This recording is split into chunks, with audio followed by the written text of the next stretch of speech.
इस science fiction कहानी की शुरुआत होती है माइकल नाम के एक इंजीनियर को दिखाते हुए जो बहुत ही ज्यादा इंटेलिजेंट था। माइकल ने अब तक कई सारी प्राइवेट कंपनी के लिए अलग अलग टाइप के डिवाइसेस तैयार किए थे और ये सारे डिवाइसेस इतने ज्यादा अत्याधुनिक होते हैं कि मार्केट में इनका बहुत ही ज्यादा डिमांड बढ़ गया था। इसी तरीके से अब माइकल को एक बहुत ही बड़ी आईटी कंपनी अपना एक प्रोजेक्ट करने के लिए बुलाती है। इस पूरे प्रोजेक्ट में माइकल को रिक्वायरमेंट के अनुसार एक होलोग्रामिक वीडियो बनानी थी जो अभी तक डेवलप नहीं हुई होती। माइकल को 2 महीनों तक के लिए एक कमरा दे दिया जाता है जिसके अंदर से वो बाहर नहीं निकल सकता जब तक वो अपना प्रोजेक्ट कंप्लीट कर सके। माइकल को सारी सुविधाएं वहीं पर मिल चुकी थी, इसीलिए वो अब लगातार अपने इस प्रोजेक्ट को बनाने में लग गया था। अब हमें डायरेक्टली 2 महीने बाद का सीन दिखाया जाता है जब कंपनी के मैनेजर्स उसका प्रोजेक्ट देखने आए थे। माइकल उन्हें 2 टीवीज दिखाता है जिसके अंदर लड़कियां हिल रही थी। मैनेजर्स कहते हैं कि इसमें क्या फर्क है, ये तो पहले भी वैसे था और अभी भी वैसे ही है। पर तभी अचानक माइकल ने पीछे से टीवी हटा दिया और फिर पता चलता है कि उस लड़की का होलोग्राफिक वीडियो प्ले हो रहा है, यानी कि माइकल ने दिया गया प्रोजेक्ट सही टाइम पर कंप्लीट कर लिया है। सारे मैनेजर्स उससे बहुत ज्यादा खुश हो जाते हैं। हालांकि माइकल ने रिक्वायरमेंट के अनुसार उनके लिए ये प्रोडक्ट बना दिया होता है, लेकिन आईटी कंपनी वाले ये नहीं चाहते थे कि माइकल ये ही डिवाइस किसी और कंपनी के लिए बनाए। इसीलिए उन लोगों ने माइकल को एक चेयर पे बिठा दिया जहाँ पर उसके पिछले 2 महीने की यादें मिटा दी जाएंगी, जिससे कि उसे कुछ भी याद न रहे कि 2 महीने में उसने आखिरकार क्या किया। वैज्ञानिकों की टीम में शॉर्टी नाम का एक आदमी होता है जो माइकल का दोस्त था। शॉर्टी ने तो सारे प्रोग्राम सेट करके माइकल के दिमाग से 2 महीने की पीछे की यादें मिटा दी थी। माइकल को जब होश आता है तब शॉर्टी उससे डेट पूछ रहा था। माइकल ने तो ठीक 2 महीने पहले का डेट बताया होता है जो बीत चुका है और अब यहाँ काम खत्म होने के बाद कंपनी वाले माइकल को उसके पैसे दे देते हैं। माइकल को किसी और चीज से लेना देना ही नहीं था, सिर्फ उसे अपने काम के पैसे चाहिए थे। माइकल अपने दोस्त शॉर्टी को भी यही बोलता है कि उसे कुछ नहीं चाहिए, सिर्फ उसे अपने काम के पैसे मिलने से मतलब है। अब शॉर्टी जब अपने घर पर आता है तब उसे अपने एक दोस्त का लेटर मिला था जिसने कि माइकल को अपनी एंगेजमेंट पार्टी पर बुलाया होता है। माइकल तो शॉर्टी के साथ चला गया था उस पार्टी के अंदर। तभी माइकल को पार्टी के अंदर एक बहुत ही ब्यूटीफुल लेडी दिखाई दी थी जिसका नाम रेचल होता है। माइकल तो रेचल के पास जाकर उससे बातें करने लगा था। उसने पहले ही बार में रेचल से कह दिया होता है कि लॉन्ग ड्राइव पर चलने के लिए, लेकिन रेचल इस बार मना करके कह रही थी कि नेक्स्ट टाइम हम जब भी मिलेंगे तब हम जरूर जाएंगे। अब माइकल अपने दोस्त जॉन से मिलता है जिसकी एंगेजमेंट पार्टी थी। जॉन यहाँ पर माइकल को बातों ही बातों में अपनी कंपनी की एक प्रोजेक्ट के बारे में बताता है। जॉन माइकल को बता रहा था कि ये प्रोजेक्ट अब तक का सबसे बड़ा प्रोजेक्ट है जिसे बनाना बहुत ही ज्यादा क्रिटिकल था, लेकिन अगर तुम ये प्रोजेक्ट बनाने में कामयाब हो गए तब तुम्हें कई सारे करोड़ डॉलर मिलेंगे और आई थिंक इस प्रोजेक्ट के बाद तुम्हें और कभी भी काम करने की जरूरत नहीं पड़ेगी। माइकल को थोड़ा सा इंटरेस्ट आने लग जाता है कि ऐसा कौन सा प्रोजेक्ट है जो वो नहीं कर सकता, इसीलिए वो जॉन से इस प्रोजेक्ट के बारे में और भी ज्यादा बातें पूछता है। जॉन ने माइकल को कहा कि प्रोजेक्ट का ड्यूरेशन 10 साल है, यानी कि तुम्हें 10 साल तक इस प्रोजेक्ट में रहना पड़ेगा और तुम किसी से भी मिल नहीं पाओगे। इतने सारे पैसे देखकर तो कोई भी मान जाता, इसीलिए माइकल ने भी थोड़ा सोच समझकर इस प्रोजेक्ट के लिए हाँ कर दिया होता है। अब अगले दिन ही माइकल को जॉन की कंपनी में लेकर आया गया प्रोजेक्ट में ज्वाइन कराने के लिए। माइकल के बॉडी की सारी टेस्टिंग की जा रही थी। सबसे पहले उसके बॉडी में एक लिक्विड डाला जाता है जो आज के टाइम ड्यूरेशन से 10 साल तक चलता रहेगा और जब भी प्रोजेक्ट खत्म होगा तब एक दूसरा लिक्विड डालने पर माइकल अपने इस प्रोजेक्ट के बारे में सारी यादें भूल जाएगा। जॉन माइकल से एक और बार पूछता है क्योंकि अगर वो इस प्रोजेक्ट में चला गया तब उसे कहीं भी जाने की अनुमति नहीं होगी, उसे यहीं पर अपना प्रोजेक्ट खत्म करना होगा बिना टाइम पास किए। अब माइकल अंदर चला जाता है जहाँ पर उसे जिमी नाम का एक वैज्ञानिक मिला था जो अपनी टीम से माइकल को मिलाता रहता है। माइकल तो पूरी तरीके से शॉक रह गया था रेचल को अपनी टीम में देखकर। वो तो बहुत ही ज्यादा खुश हो जाता है क्योंकि माइकल कहीं न कहीं रेचल को लाइक करने लगा था और अब तो उसने मन बना लिया था कि वो ये प्रोजेक्ट करके ही रहेगा। लेकिन माइकल का ये डिसीजन उसकी पूरी जिंदगी बदल देगा, इसका उसे जरा भी आइडिया नहीं होता। अब यहाँ माइकल को उसके साथ काम करने वाले विलियम नाम के एक वैज्ञानिक से मिलवाया गया था जो सारे डॉक्यूमेंट सिग्नेचर करने के बाद माइकल के सामने एक ब्रीफ केस ओपन करता है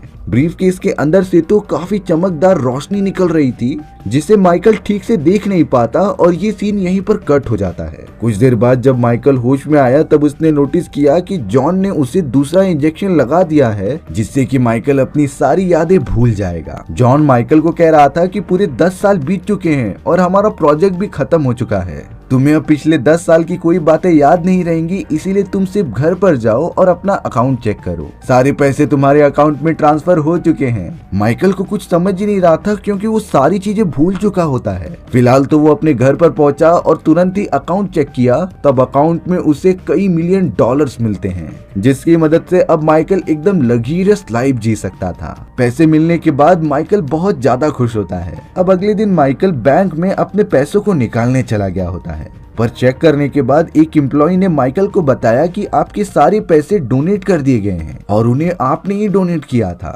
माइकल कहता है कि ऐसा कैसे हो सकता है, कोई इतने पैसे क्यों डोनेट करेगा। वो एम्प्लॉय कहती है कि ऐसा ही हुआ है और अब आपके अकाउंट में एक भी पैसे नहीं है, आपके नाम से सिर्फ एक पार्सल था। माइकल जब उस पार्सल को देखने लग जाता है तब उसके अंदर किसी की घड़ी, टिकट और भी बहुत सारी छोटे छोटे सामान मौजूद थे।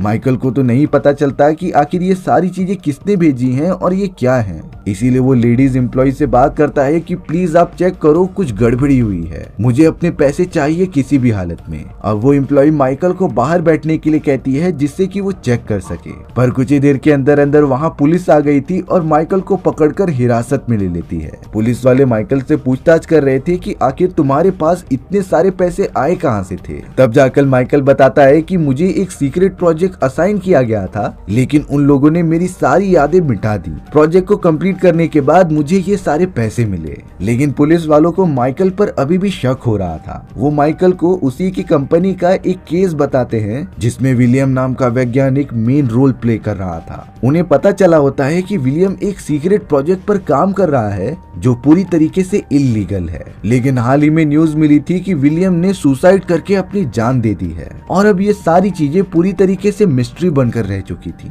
उनमें से एक पुलिस ऑफिसर को माइकल के बैग में एक सिगरेट मिलती है, इसीलिए वो उसे जलाकर पीने लग गया था, पर वो एरिया नो स्मोकिंग जोन होता है, इसीलिए धुआं डिटेक्ट करने पर वहाँ पर अलार्म्स बजने लग गए थे। मौके का फायदा उठाकर माइकल तो तुरंत ही वहाँ से भागने लग जाता है। माइकल ने सबसे पहले अपने सारे पैकेजेस उठाए और वहाँ से निकल गया। पुलिस वाले लगातार माइकल का पीछा करते ही जा रहे थे। पुलिस वालों को शक था कि जिमी नाम का वो वैज्ञानिक जो कंपनी चलाता था उसी ने ये सारी चीजें की हैं, इसीलिए वो माइकल के जरिए जिमी तक पहुंचना चाहते थे। माइकल तो लगातार भागते हुए एक बस स्टैंड के पास पहुंच जाता है जहां बहुत ज्यादा भीड़ थी, पर तभी माइकल को अपने पार्सल में बस का एक टिकट दिखता है। माइकल तुरंत ही टिकट लेके बस के अंदर बैठ गया था बचने के लिए। अब वो पार्सल में मौजूद अलग अलग टाइप की चीजों को देखने लगता है जिसके अंदर एक अंगूठी भी शामिल थी। माइकल बहुत ध्यान से अंगूठी को देख ही रहा था, तभी एक लड़का उसकी अंगूठी चुराकर वहां से भागने लग जाता है। माइकल तो लगातार उस बच्चे का पीछा करने लगा था जो भागते भागते उसी बैंक के पास आ जाता है जहां पर वो पैसे निकालने गया था। माइकल थोड़ा कंफ्यूज होकर उसी एम्प्लॉय के पास जाकर कहने लगा था कि मुझे पता है कि तुमने पुलिस को बुलाया था, लेकिन अब तुम सिर्फ मुझे इतना बता दो कि ये पार्सल मुझे किसने भेजा होगा। वो एम्प्लॉय बताती है कि पार्सल तो आपके नाम से ही आया है। माइकल तो पूरी तरीके से शॉक हो गया था क्योंकि ये पार्सल वो खुद को कैसे भेज सकता है। ये सारी चीजें तो अभी तक एक मिस्ट्री थी। यहाँ जॉन और जिमी जो एक साथ काम किया करते थे वो बात कर रहे होते हैं कि आखिरकार माइकल जिंदा कैसे बच गया। सारी चीजें तो पहले से प्लान थी उसे खत्म करने के लिए।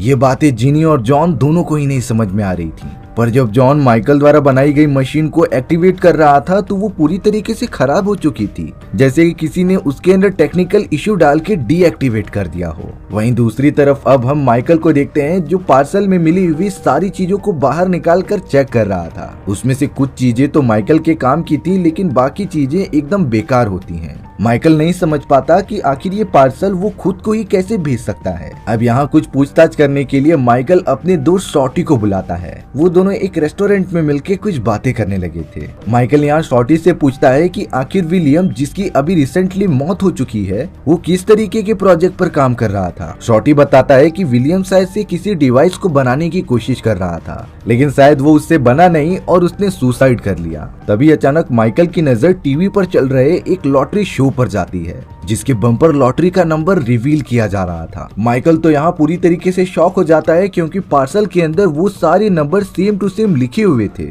अब इस बात से माइकल को अंदाजा हो गया था कि आखिरकार विलियम और उसने मशीन कौन सी बनाई थी। माइकल के हिसाब से इसका साफ साफ मतलब था कि उसने 10 साल पहले ये सारी मशीन बना ली होती है, जो कि एक टाइम मशीन थी जिससे कि समय में आगे पीछे जाया जा सकता है। और ये पार्सल में रखी गई चीजें किसी मकसद से रखी गई हैं, जिससे कि शायद मैंने ही अपना फ्यूचर देखकर इसके अंदर मदद के लिए रखा था, क्योंकि अगर इस पार्सल में सिगरेट और चश्मा नहीं होता तो मैं पुलिस स्टेशन से भाग नहीं पाता, और अगर मेरे पास बस की टिकट नहीं होती तब पुलिस वाले मुझे पकड़ लेते। यानी कि मैंने टाइम मशीन बना ली है और मैं खुद की ही मदद कर रहा हूँ फ्यूचर देख के। कंफर्म करने के लिए माइकल शॉर्टी को वो लॉटरी की टिकट दिखाता है जिसके ऊपर सेम टू सेम नंबर था, और अब जाकर माइकल को थोड़ी सी बातें समझ में आ चुकी थी। यहाँ जॉन को उसका एक वैज्ञानिक बताता है कि शायद से माइकल ने मशीन के अंदर कुछ वायरस डाल दिया है, और यही वायरस मशीन को एक्टिवेट होने से रोक रहा है। जॉन को समझ आ चुका था कि इन सारी चीजों के पीछे माइकल ही है, इसीलिए अब वो माइकल को किसी भी हालत में पकड़ना चाहता था। यहाँ शॉर्टी माइकल को कह रहा होता है कि समय में आगे और पीछे जाना एकदम से नामुमकिन है।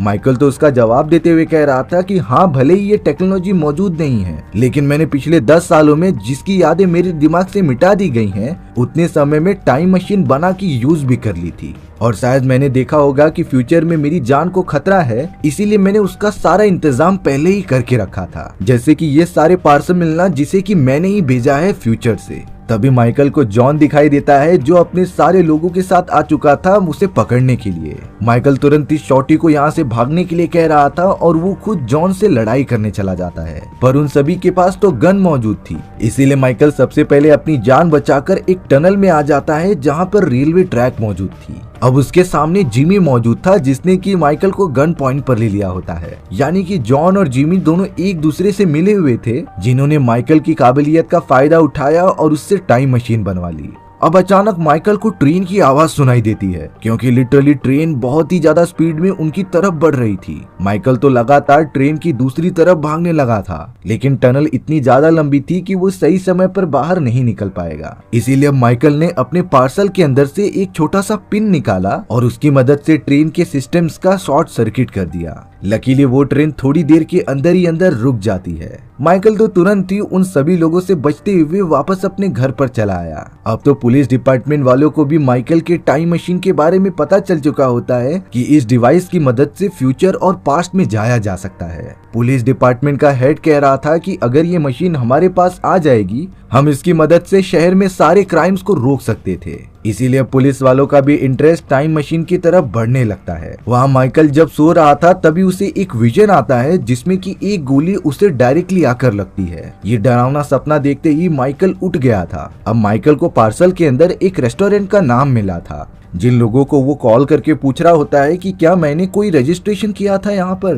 तब जाकर रेस्टोरेंट वाले बताते हैं कि हाँ, आपका रिजर्वेशन यहाँ पर हो चुका है। यानी कि ये शायद फ्यूचर वाले माइकल ने पहले से ही करके रखा होगा। अब हमें रेचल दिखाई जाती है, जो लगातार उन फोटोज को देख रही थी जिसमें कि उसने माइकल के साथ काफी अच्छे समय बिताए थे। दरअसल ये 10 साल पहले वाली फोटोज होती है, जिस समय में माइकल उस डिवाइस को बना रहा था। और वो मोमेंट ऐसा होता है कि रेचल और माइकल एक दूसरे के काफी क्लोज आ गए थे। लेकिन अब जॉन रेचल के पास आकर उसे झूठ मूठ कहता है कि माइकल अपना सारा एक्सपेरिमेंट छोड़कर हमेशा हमेशा के लिए कहीं चला गया है और वो अब वापस कभी नहीं लौटेगा। रेचल इस बात से थोड़ा सा नाराज हो गई थी, क्योंकि माइकल ने उससे प्रॉमिस किया था कि वो लोग हमेशा साथ में रहेंगे, और अब वो थोड़ी डिप्रेशन में चली जाती है। बाद में हमें पता चला कि जॉन की पूरी टीम लगातार रेचल पर नजर रख रही है, क्योंकि उन्हें विश्वास था कि शायद माइकल जरूर रेचल से मिलने आएगा। रेचल बाथरूम में मौजूद थी, तभी अचानक वो किसी को देखकर मुस्कुराने लग जाती है। उसका बिहेवियर एकदम टेंशन से एकदम खुश हो गया था। जॉन यहाँ पर नहीं समझ पाता कि आखिर रेचल ने वॉशरूम के अंदर क्या देखा।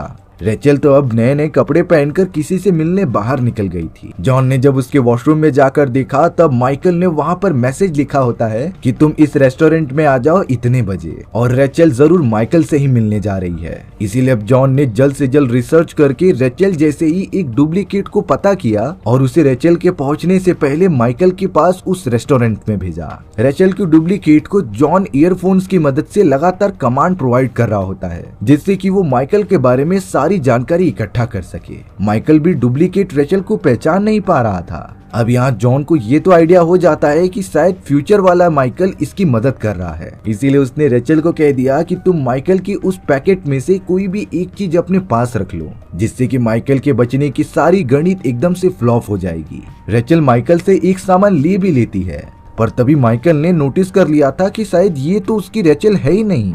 ये बात कंफर्म करने के लिए माइकल ने डुप्लीकेट रेचल से अपना फेवरेट गेम पूछा, जिसके बारे में ऑब्वियसली उसे बिल्कुल आइडिया नहीं होता। तभी अचानक पीछे से असली वाली रेचल आकर अपने डुप्लीकेट को मारने लग जाती है। अगले ही मोमेंट में जॉन के सारे आदमी उन पर हमला करने लगे थे, इसीलिए माइकल रेचल को लेकर तुरंत ही वहाँ से भागने लगता है। वो तो लगातार रेचल के साथ एक बाइक पर सवार होकर कहीं दूसरी तरफ निकल गए थे। जिमी, जॉन और उसके सभी साथी लगातार माइकल का पीछा कर रहे थे। अब तो पुलिस वाले भी माइकल के पीछे पड़ जाते हैं टाइम मशीन हासिल करने के लिए, पर वो दोनों किसी भी तरीके से एक सेफ जगह पर पहुंच जाते हैं। रेचल अब माइकल को उनके साथ बिताई गई सारी वीडियो फुटेजेस दिखा रही थी, जिससे कि माइकल की सारी यादें वापस आ जाएं। पर माइकल तो उस पार्सल को बड़ी अच्छी तरीके से देख रहा होता है कि उसके ऊपर कुछ और क्लू तो नहीं मौजूद है। तभी उसे स्टैम्प पेपर्स पर कुछ गड़बड़ दिखी। जब उसने स्टैम्प पेपर्स को माइक्रोस्कोप के अंदर देखा तब दूसरी आंख पर बहुत सारे न्यूज़पेपर्स के टुकड़े लगाए गए थे। ये इतने छोटे होते हैं कि खुली आंखों से देख ही नहीं सकता कोई भी।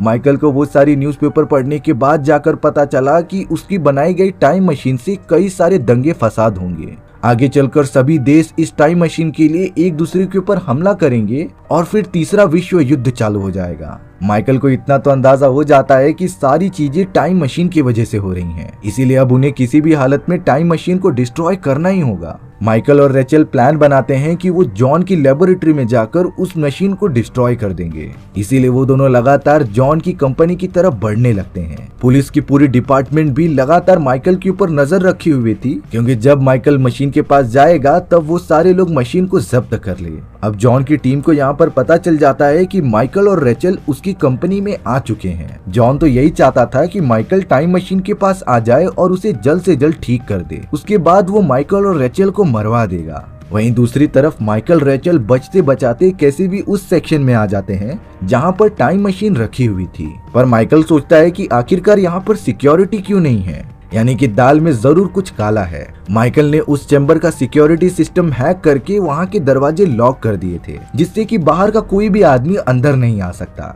अब माइकल अपनी बनाई गई टाइम मशीन के पास आकर उसे एक्टिवेट करने की कोशिश करता है, लेकिन वो तो चालू ही नहीं हो रही थी। माइकल को देखकर समझ में आ चुका था कि शायद से उसने ही कोई वायरस इंसर्ट किया होगा, जिसकी वजह से ये मशीन चल नहीं रही है। अब माइकल ने पार्सल में मौजूद एक छोटा न्यूज़पेपर निकाला, जिसके ऊपर क्लू बने हुए थे और उनकी मदद से वायरस का पता लगाया जा सकता था। माइकल थोड़ी सी रिसर्च करके वायरस को निकालने में कामयाब भी हो जाता है, जिसके बाद वो टाइम मशीन लिटरली पूरी तरीके से काम करने लगी थी।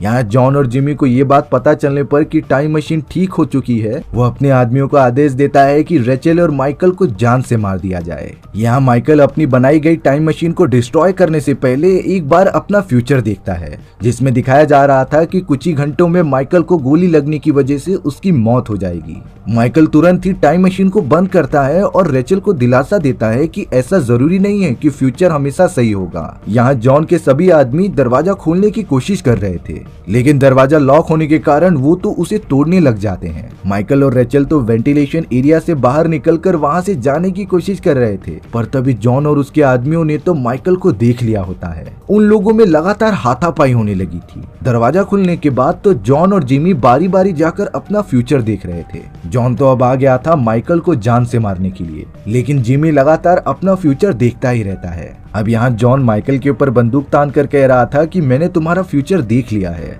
तुम्हें एक गोली लगने के कारण तुम जल्द से जल्द मारे जाओगे। जॉन फिर से कह रहा था कि ये फ्यूचर तुमने देखा है और जरूरी नहीं ये सच ही होगा। शायद माइकल को कुछ ऐसी बात पता है जो जॉन को आइडिया ही नहीं था। अब माइकल और रेचल को पूरी तरीके से पकड़ने के बाद जॉन थोड़ा सा बकवास करने लगा था कि वो किस तरह की दुनिया चाहता है। टाइम मशीन की मदद से वो किस तरीके के इन्वेंशंस करेगा और इंसानियत का भला करेगा। तभी अचानक एक गोली चलने की आवाज आती है जिसे कि बाहर मौजूद पुलिस ऑफिसर ने चलाया था। वो सब माइकल को मारना चाहते थे, लेकिन माइकल को ये सारी चीजें पहले से ही पता होती हैं। गोली उससे लगती उससे पहले माइकल साइड हट गया और अब गोली डायरेक्टली जॉन को आकर लग जाती है, जिससे कि जॉन तुरंत ही मारा गया। माइकल और रेचल जल्द से जल्द उस जगह से बाहर निकल जाते हैं। वहाँ जिमी जो अपना फ्यूचर देख रहा था, तभी उसे पता चलता है कि कुछ ही देर के अंदर ये पूरी की पूरी जगह ब्लास्ट होने वाली है और जब तक वो इस बारे में कुछ कर पाता, सच में वो पूरी जगह ब्लास्ट होने लग गई। टाइम मशीन से लेकर पूरा चैम्बर ही डिस्ट्रॉय हो जाता है। अब जाकर जिमी और जॉन दोनों ही मारे जा चुके थे।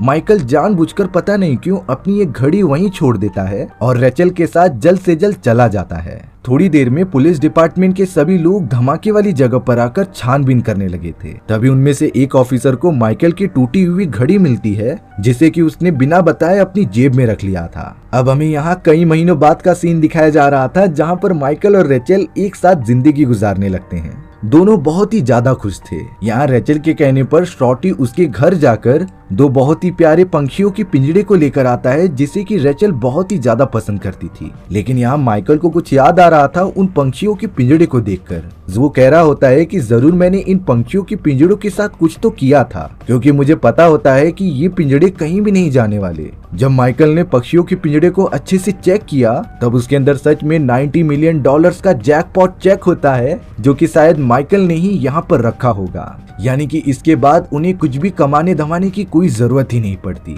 और इसी हैप्पी एंडिंग के साथ हमारी कहानी यहीं खत्म हो जाती है। सो व्यूअर्स, आपको ये कहानी कैसी लगी कमेंट सेक्शन में जरूर बताना। और अगर आपको मेरा एक्सप्लेनेशन 1% भी अच्छा लगा होगा ना, तो वीडियो को लाइक एंड चैनल को सब्सक्राइब जरूर कर देना। मिलते हैं इसी तरीके की एडवेंचरस और साइंस फिक्शन मूवीज में, तब तक के लिए बाय बाय।